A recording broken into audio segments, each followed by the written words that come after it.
मंत्र और यंत्र, इसे कैसे समझेंगे। पहले बात करते हैं मंत्र की। मंत्र यानी कुछ शब्दों की पंक्ति या वाक्य या कोई दोहा या कुछ शब्दों के द्वारा कही गई कोई बात, उसे हम मंत्र कहते हैं। अब वो मंत्र जरूरी नहीं है कि वो संस्कृत भाषा में ही हो या कोई पौराणिक भाषा में ही हो, वो किसी भी भाषा में हो सकता है। अच्छा, मंत्र होता क्या है मेन रूप में कि कोई बात कही जाती है और वो किसी भी भाषा में कही जा सकती है और उसी भाषा को सिद्ध किया जाता है, उसी भाषा को ध्वनि के द्वारा एवं ऊर्जा के द्वारा उस बात को इस स्तर तक लाया जाता है कि वो बात सत्य हो जाती है, या उस बात के द्वारा जो कार्य किया जाना है वो कार्य सिर्फ उस बात के द्वारा निकलवा लिया जाता है, उस मंत्र के द्वारा निकलवा लिया जाता है। अच्छा, आप कहेंगे कि भाई आप लोगों ने सुना होगा कि मंत्र जो होते हैं उसमें बहुत ताकत होती है और मंत्रों के द्वारा कार्य सिद्ध हो जाते हैं। ऐसा कैसे? तो सुनिए, जो कार्य सिद्ध होते हैं वो मंत्र के द्वारा नहीं, मंत्र के पीछे छुपी हुई ऊर्जा के कारण होते हैं। अच्छा, वो कौन सी ऊर्जा होती है? तो जो भी कथन होता है, जो भी वाक्य या दोहा या जो भी कोई बात है जिसे हम मंत्र बोल रहे हैं किसी भी भाषा में, तो उसे बार बार कहकर उसमें एक ऐसी ऊर्जा और कुछ क्रियाएं करके और उस क्रिया के साथ में उस मंत्र को कहकर उसे इस तरह से तैयार किया जाता है या उस तरीके से बोला जाता है, एक ऐसी क्रियाओं के द्वारा एक ऐसी ऊर्जा जो है वो उत्पन्न की जाती है, या ऊर्जा का एक ऐसा रूप उत्पन्न किया जाता है जो कि उस बात या उस मंत्र से जुड़ करके एक रूप हो जाता है। और फिर जब वो बात किसी कार्य सिद्धि के समय पर कही जाती है तो वो ऊर्जा उस टाइम रिलीज होती है और कार्य को पूर्ण करती है। अब इसे आप बड़े सिंपल वे में समझिए, बहुत सिंपल साधारण तरीके से समझाता हूँ। जैसे मान लो एक फ़ोन है या लैपटॉप है या कोई भी डिवाइस है इलेक्ट्रॉनिक्स, तो उसमें एक ऊर्जा छुपी हुई है। कौन सी ऊर्जा? वो ऊर्जा है वो ऊर्जा कई रूपों में रूपांतरित है।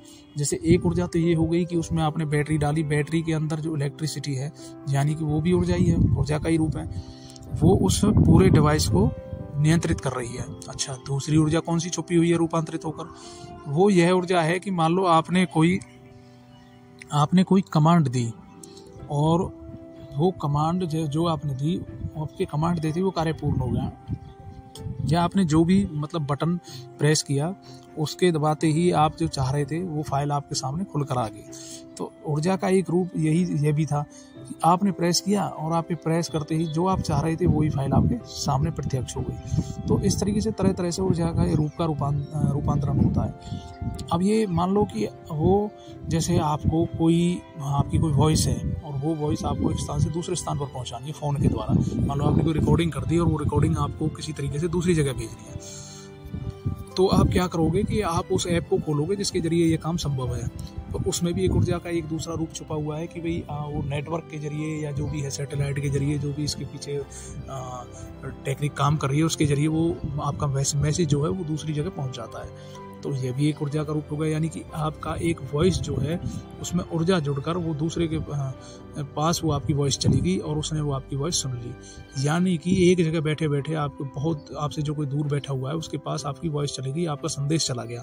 तो उसके पीछे जो ऊर्जा थी वो क्या थी? वो फ़ोन की ऊर्जा थी और वो नेटवर्क जो माध्यम था उसकी ऊर्जा थी।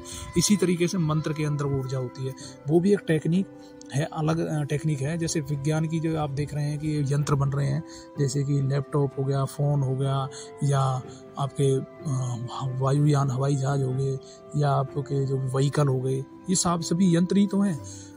तो ये इनके माध्यम से जो भी ऊर्जा इनके अंदर प्रवेश कराई गई है एक विज्ञान के जरिए, तो उसके जरिए आपका कार्य पूर्ण होता है। तो इनमें तो एक ऊर्जा होगी, यानी कि एक विज्ञान का ये एक रूप हो गया, और दूसरा रूप विज्ञान का मंत्र वाला हो गया कि जिसमें ऊर्जा को एक अलग तरीके से एक अलग प्रकार से मंत्रों के अंदर डाल के कार्य पूर्ण किया जाता है। दूसरा समझते हैं यंत्र के बारे में। तो यंत्र क्या है?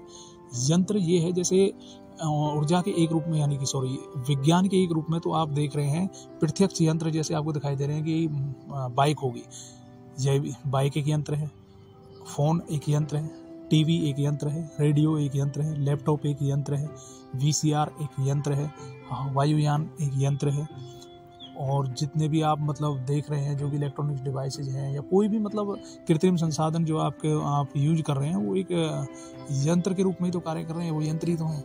और दूसरा जो विज्ञान का रूप है उसमें यंत्र क्या है कि मान लो किसी धातु का, या वैसे तो धातु का ही बनता है उनमें भी, तो उनमें किसी धातु का उसमें मंत्र की ऊर्जा कार्य करती है और उस मंत्र की ऊर्जा को प्रवेश किस में कराया जाता है, यानी कि उसको साध कर किस में रखा जाता है, यंत्रों में। जैसे मान लो बिजली है, बिजली जैसे इलेक्ट्रिसिटी होगी, उसको कैद करना है, किस में कैद करेंगे, बैटरी में।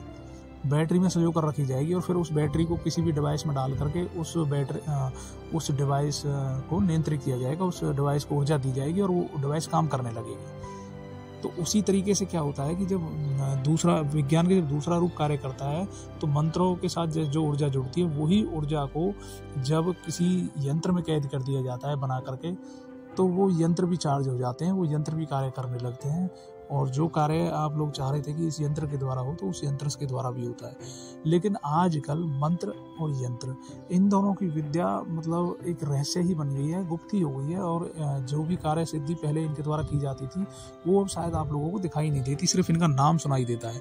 क्योंकि कुछ कहते हैं कि वो बहुत समय पहले कीलित कर दी गई है और मतलब उसका मूल रूप खो गया है, तो यकीनन ऐसा हो भी सकता है। पर लेकिन कहते हैं ना कि कोई भी चीज़ नष्ट नहीं होती, तो वो कहीं ना कहीं तो होगी, उजागर भी होगी, कहीं ना कहीं वो बची हुई भी होगी।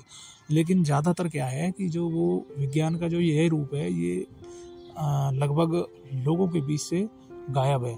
सिर्फ इसका नाम लेकर के स्वार्थ सिद्धि की जा रही है कि बाबा हो गए, साधु हो गए, तरह तरह के लोग हो गए, सिर्फ वो अपना स्वार्थ सिद्ध कर रहे हैं इन चीज़ों का नाम लेकर के। बाकी ये चीज़ें फिलहाल लुप्ती हो चुकी हैं या गुप्त हो चुकी हैं। तो आपने समझा कि मंत्र और यंत्र क्या होता है। अगर आपको फिर भी कुछ पूछना है तो आप कमेंट बॉक्स में लिख सकते हैं और पूछ सकते हैं। कोशिश रहेगी कि आपको अच्छी तरीके से और किसी चीज़ को समझाया जाए, तो फिर किसी विषय पर चर्चा करेंगे। तब तक के लिए विराम चाहता हूँ। जय हो।